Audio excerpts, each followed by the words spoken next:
Many times, people said that the problem we are having in Nigeria today, that it is Britain that caused it, like they are behind what happened in Nigeria and what is still happening in Nigeria today. Some of us did not get it then until we start watching some old videos to get idea like what happened and what is still happening. So in this particular video, you're going to get more understanding of everything that is happening in Nigeria today, as well as what happened, especially when it comes to this hatred towards Igbos, like what is reason and the agenda behind it. So in these two videos that I want to show you guys, I want you guys to just listen to it carefully so that you understand what I'm saying here, because they say that before you can solve your own problem, you need to know where it started, right? So take a look at these videos. I'm going to be right back. He assured me that whatever happened in the future, the West would never allow Nigeria to develop to a position where its wealth and power would threaten West European interests in Africa. Mr. Chairman, I don't need any comment. Thank you very much. Mr. Chairman, the Secretary to the conference, distinguished delegates, I will be very brief. There will be no padding. I wish to thank the President for this opportunity for re-engineering the country. I wish to go straight to say that the problem we have in this country is because we are suffering from mental slavery. Over 300 years ago, our parents sold our brothers and sisters into slavery. 300 years later, we are not different. We are still selling ourselves into slavery. There is no originality in this country. This is the root of the problem we have. Those days, the price for the slaves were trinkets, beads, gunpowder, gin, thank you very much, and so on. The price today is foreign aid. The price today is political influence. The problem we have is not of our own making. And unless we address those issues, our collusion with the colonial masters is going to cause us more problems. If we look all around, look at the ceiling, there is nothing that is new, nothing indigenous in this hall. The country itself is not indigenous. Even the coup, we are blaming the military. Even the coups that we have is not of our own making. I believe there is the author of one of the books I have read in this conference who stated that the idea of it was first suggested in one of the military conferences we attended in America. I will go straight to read, with your permission, Mr. Chairman, what the respected Alhaji Shehu Shagari has put in his book. And I ask every member here to get that book, because I know most members here have the book written by Clinton, but they have not put the book, they have not bought the book written by Haji Shehu Shagari, and I'm going to quote what he has written. Quote, I was particularly struck by a conversation I had with a Greek professor attached to an international agency in Geneva. He told me his opinion of why West Europeans were supporting the rebellion against Nigeria. It was, he said, common among Westerners to sympathize with the underdog in any dispute, which in this case happens to be the Eastern Igbo. But what was even more important to the West was that Nigeria was a potential rival power in Africa, a force which had to be checked before it becomes a threat to Western European interests on the continent. The Biafran challenge, accordingly, provided a suitable opportunity to trim Nigeria's growing wings. He said that according to certain estimates, Nigeria was sitting on a keg of oil, which, given a suitable condition, would make it so rich in just 10 years, that is by 1978, that Nigeria would not require any aid from Europe. Indeed, Nigeria would be in a position to assist other African countries, especially the poorer ones, and thus undermine an important basis on which European influence was exercised over them. I underline that. He did not therefore think that Europe would stand idly by and watch Nigeria become to Africa what the United Nations had become to Western Europe. The rebel enclave, on the other hand, could be encouraged to become a rich but small and manageable African country, which would still be dependent on the West, just as some small oil-rich Arab countries have been. Finally, he assured me that whatever happened in the future, the West would never allow Nigeria to develop to a position where its wealth and power threaten West European interests in Africa. Mr. Chairman, I don't need any comment. Thank you very much. Thank you. But I want to observe that what General Babangida said is important because he was a key participant in the process. He was in the army in 1966, experienced the first coup, was part of the second coup, was part of the Civil War, and he recorded his experiences and listed dates and so on. So people have to look at those basic facts before expressing an opinion.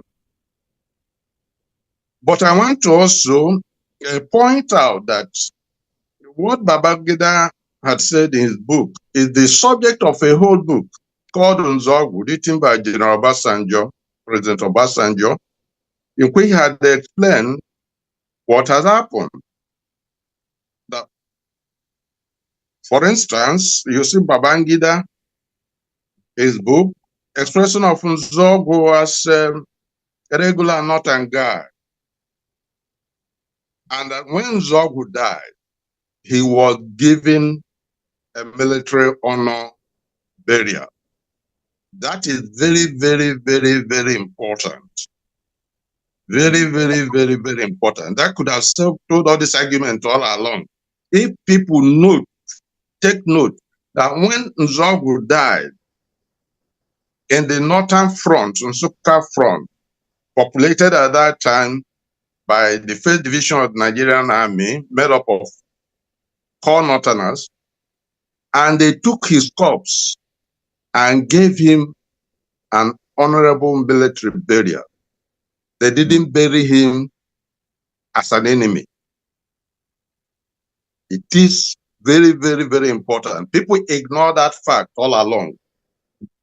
But if they took note of that fact, that was given military honor burial by those who would otherwise be seen as his enemy at that time,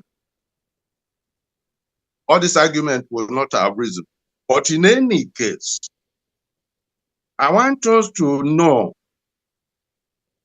that the idea of the January 1966 coup being an Igbo coup was articulated by Britain and broadcast first by BBC. It is very important to take note of it. It is further important to take note that Britain had planned a war to take place by or before 1958 against the eastern region of Nigeria. and that the governor in the East at that time, Robert Bowden, pressed to stop that. What they did, note, by 1966, from 58, that's 8 years, very few years. What they did was they took the event of January 1966 as pretext to activate a war they had planned against the Igbo and against Eastern Nigeria. In fact, when I say against Eastern Nigeria, that against the Igbo and the IGBO, who from the slave era, they had marked out as unmanageably rebellious. Why would they plan that war? They planned the war because by 1929, the women in the East had uprisen and disrupted their whole program of indirect rule using artificial foreign chiefs. From 29 to 49, when the Eva Valley massacre over coal at Enugu, which Britain was cutting away to use to rehabilitate Britain after the World War II, was my 20 years. Again, it was the Igbo that had arisen at Enugu and they massacred the coal miners and it led to all kinds of confusion. And then they plotted to end it.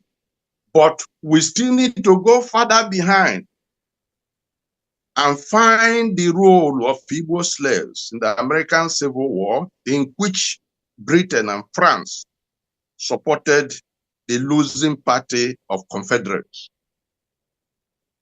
After which they set up the Hausa Constabulary, which became the Nigerian Security Services as we know them, and specifically excluded the recruitment of Southerners in order to avoid recruiting rebellious people. Even before then, we have to go back to Haiti, the Haitian Revolution, which is the greatest revolution in all of human history, in which a slave population defeated all the world powers at that time, Spain, British Empire, Napoleonic France, and proclaimed their independence.